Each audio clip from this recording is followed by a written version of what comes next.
Les recuerdo, nota número 42, en una seguidilla que ha estado dedicada básicamente al proceso creativo, a las relaciones entre elementos, relaciones entre imágenes y sonidos, relaciones entre sonidos.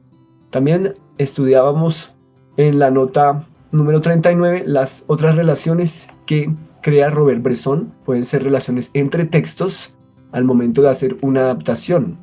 Por ejemplo, para Al-Azar Baltasar, que es una obra que no se basa en ninguna novela previa, lo que Bresson hace es tomar episodios basados en algunos relatos que él leyó y que lo influenciaron, y así crea él mismo la historia, pues, del burro Baltasar.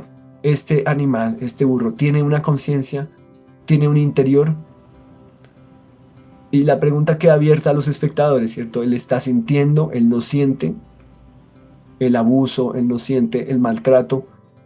¿Qué ocurre en esta película? ¿Cuál es esa especie de lenguaje que se construye para los animales? En particular, les he mencionado varias veces aquel chimpancé encadenado, ¿cierto? Otros animales podemos ver cómo se conectan los ojos de ciertos animales con los de otros. Recordemos que en las notas que hemos leído recientemente acerca de la relación entre miradas, no necesariamente significa que conecten entre sí. Hay un énfasis especial en cómo miran los personajes. Dice nuestra diapositiva, el sentimiento más puro se documenta en quien no puede actuar.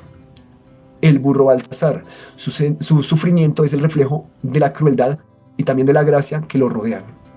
Entonces, ¿qué tipo de personajes va a encontrar este burrito a lo largo de varios años de su vida, ¿no? Desde que es un pequeño burro hasta que ya pasan y pasan los años, va pasando de mano en mano, y también experimenta diversos tipos de seres humanos, donde va a haber unos que maltratan, otros que quizás tienen otro tipo de trato más amable, pero que también tienen problemas incluso entre ellos, ¿cierto? ¿Cuáles podrían ser los equivalentes humanos al burro? ¿Cómo es esta especie de vía crucis del burro que algunos de ustedes señalaron en los comentarios de ese capítulo en donde hablamos también de Baltasar?